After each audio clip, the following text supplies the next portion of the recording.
그날 했던 약속을 기다린다는 제보자의 이야기는 10년 전인 2007년 4월 7일에 시작됐습니다. 바람을 쐬러 인천 자유공원에 갔죠. 올라가니까 너무 힘들잖아요. 네. 그래서 이제 앉을 데를 찾았죠. 그래서 무작정 보이는 데가 앉았어요. 어느 두 분이 이제 다가오시더라고요. 그래서 거기 앉으시면 안 된다. 거기가 타임캡슐이다.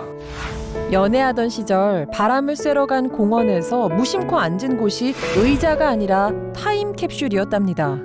그런데 당시 행사를 주최하던 두 남자가 온유 씨 커플에게 뜻밖의 제안을 했답니다. 그러니까 여긴 타임캡슐인데 10년 뒤에 개봉할 거다. 그래서 당신이 내 타임캡슐의 첫 번째 주인공이 좀 돼주면 안 되겠냐 그러면서 얼떨결에 타임캡슐 1호의 주인공이 된 온유 씨 커플은 10년 후를 기약하며 즉석에서 쓴 편지를 타임캡슐에 넣었다고 합니다.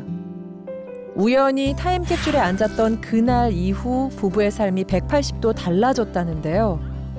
대체 10년 전 두 사람에게 무슨 일이 있었던 걸까요? 우리는 당시 타임캡슐을 제작한 김창기 작가를 만났습니다. 인천 자유공원 모퉁이에 정말 타임캡슐이 있었습니다. 시민들이 함께 참여하는 작품을 꿈꿔왔다는 작가. 2007년 타임캡슐 행사 또한 그 일환이었답니다. 어느덧 10년이 흘러 타임캡슐을 개봉할 날이 온 겁니다. 2007년 4월 7일 타임캡슐에 참여했던 사람들에게 10년은 어떤 시간이었을까요? 김창기 작가가 소개할 사람이 있다며 제작진을 데려간 곳은 안녕하세요. 오래된 떡집이었는데요. 네, 안녕하세요. 이종복 씨는 3대째 가업을 잇고 있는 떡집 사장님이자 시인입니다. 10년 전 타임캡슐 작업을 도왔던 이종복 시인에게 강렬했던 기억이 하나 있답니다. 그 타임캡슐을 통해서 만난 그 젊은 남녀를 알고 있어요. 둘이 사랑하는 표정은 분명한데 뭔가 고민이 아주 잔뜩 쌓여있는 얼굴들이었어요. 내가 이제 주례를 서줬기 때문에 10년 전에 그가 젊은 연인의 결혼식 주례까지 서준 이유는 당시 두 사람이 힘들어 보였기 때문이었다는데요. 그래서 지금 그 친구들이 어떻게 사는지 참 궁금하네. 이들은 10년 전의 인연을 다시 이을 수 있을까요? 2007년 4월 7일 인천 자유공원에서 열린 타임캡슐 행사. 10년 후의 약속에 참여했던 분들의 연락을 기다립니다. 그렇게 일주일이 지나갔습니다. 김창기 작가가 자유공원을 다시 찾았습니다. 타임캡슐 안에 잠들어 있던 10년의 시간이 봉인 해제되는 그날입니다. 그런데 아까부터 주변을 서성이는 남자가 있습니다. 그의 시선은 줄곧 타임캡슐을 향해 있는데요. 그는 누구일까요? 안녕하세요. 혹시 여기 행사 오셨나요? 네. 연애 시절 각자 쓴 편지를 타임캡슐에 넣었다는 부부. 안 보여주더라고. 10년 전에 편지를 서로 쓸 때 서로 안 보여주거든. 와서 글자가 살아있다고 하더라도 안 보여주겠다 저한테. 아, 오늘도요? 네, 오늘도 창피해서 보여주기 싫다고. 특별한 커플도 눈에 띕니다. 아빠와 아들인데요. 오늘을 잊지 않기 위해 아빠는 꼼꼼하게 기록해뒀답니다. 일정을 여기다가 이렇게 적어놨거든요. 그러니까 딱 4개월 됐을 때 왔을 때 타임캡슐 행사를 한 거였어요. 손이 요만했었죠. 그 내용을 쓰고 기념이다 해가지고 손의 모양을 이렇게 써서 그렸어요. 그래가지고 얘도 10년 돼서 같이 데려온 거죠. 얘 한번 손 크기 한번 10년 전과 지금하고 얼마나 됐을까 하고 가지고. 10년 전 고사리 같은 아들의 손을 그려서 타임캡슐에 넣었습니다. 10년 후 그 아들이 이렇게나 자란 겁니다. 오후 3시. 약속한 시간이 됐습니다. 10년 후의 약속을 잊지 않고 찾아온 사람들을 위해 타임캡슐이 보답할 차례입니다.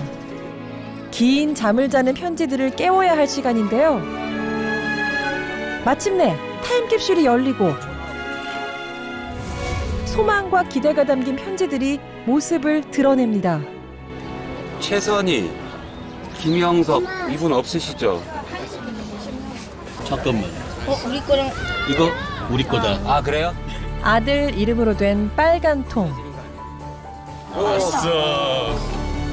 아빠가 말한 생후 4개월 아들의 손 그림은 무사할까요?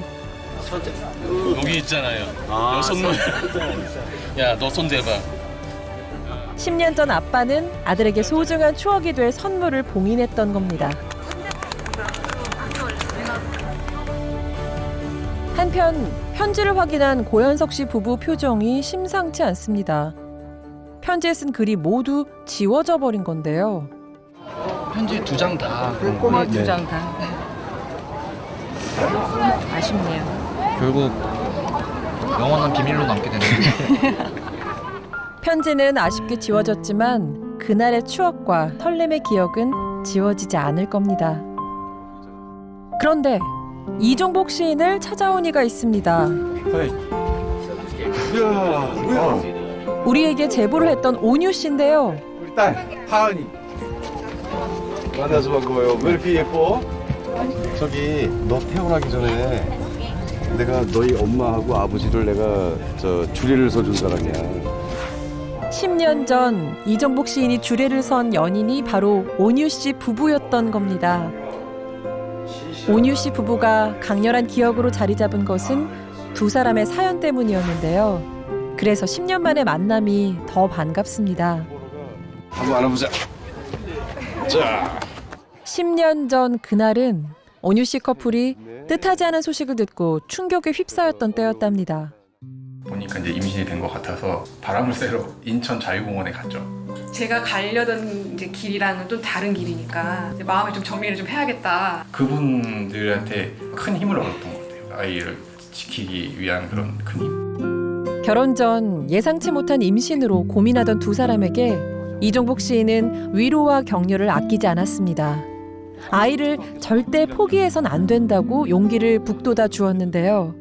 그때 뱃속의 아기가 바로 10살이 된 딸 하은입니다.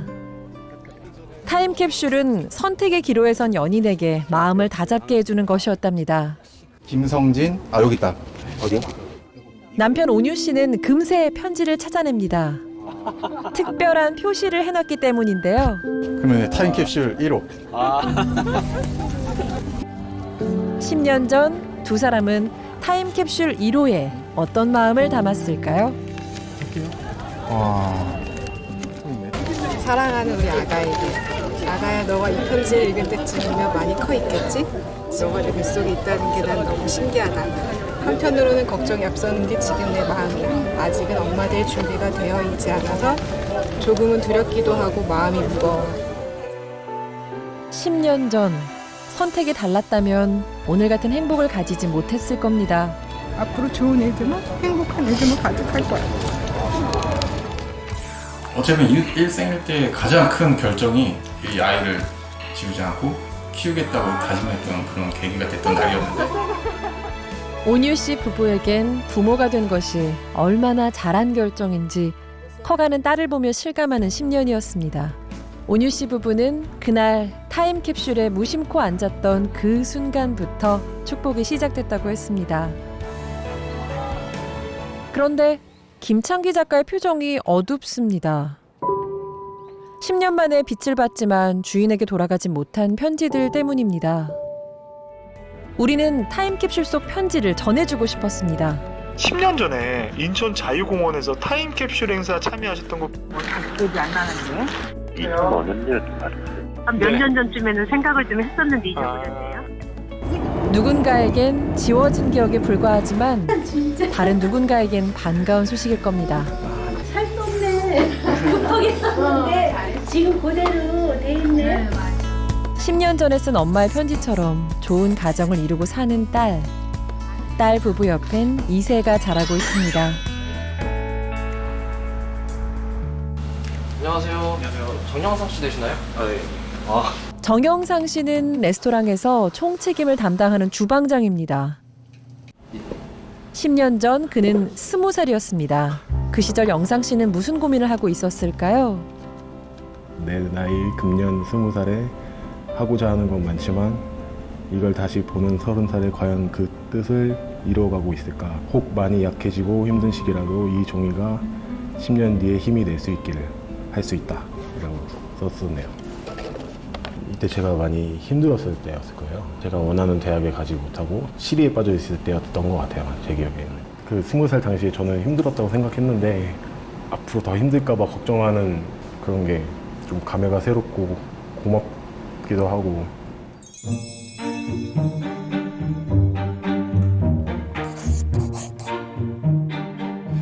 십 년 전 지용 씨는 마지막 20대를 보내고 있었습니다.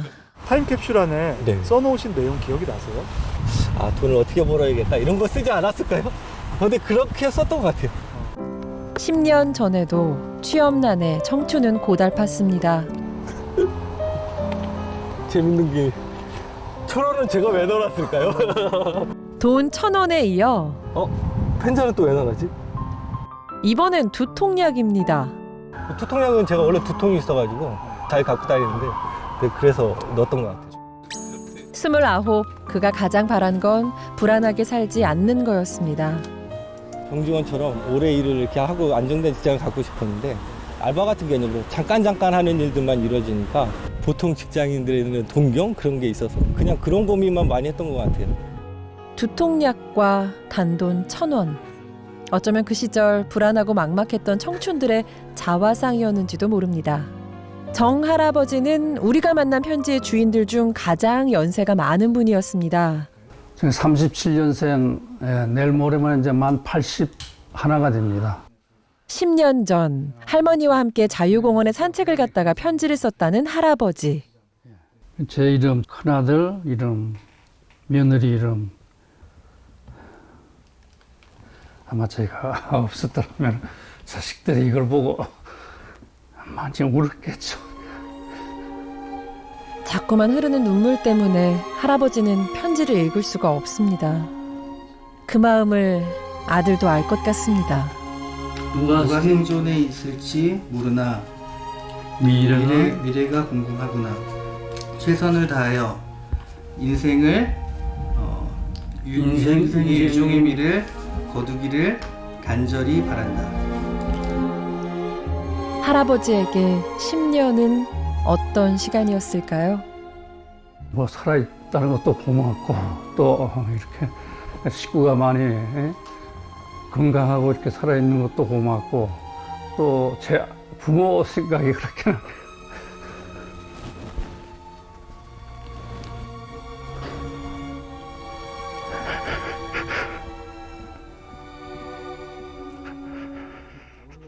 지금 합니까? 네. 2027년 4월 7일 우리 부모님, 동생 그리고 그때 당시 또 내 곁에 누구 있을지도 모르지만 우리 건강하게 하고 싶은 일 그때는 꼭 하면서 성공하십시오. 예, 10년간 기다리겠습니다. 예, 화이팅! 강산도 변한다는 10년. 과거에서 온 편지는 따뜻한 위로이고 또 희망이었습니다. 이온유 씨 가족은 딸 하은이와 함께 다시 10년 후를 약속합니다. 이 편지가 주인을 찾아가는 날은 2027년 4월 7일입니다. 또 10년이 흐른 뒤 우리는 어떻게 변해 있을까요? 누구도 장담할 수 없고 그래서 불안하기도 하지만 10년 전에도 그랬듯이 10년 후에도 열심히 더 치열하게 살고 있지 않을까요?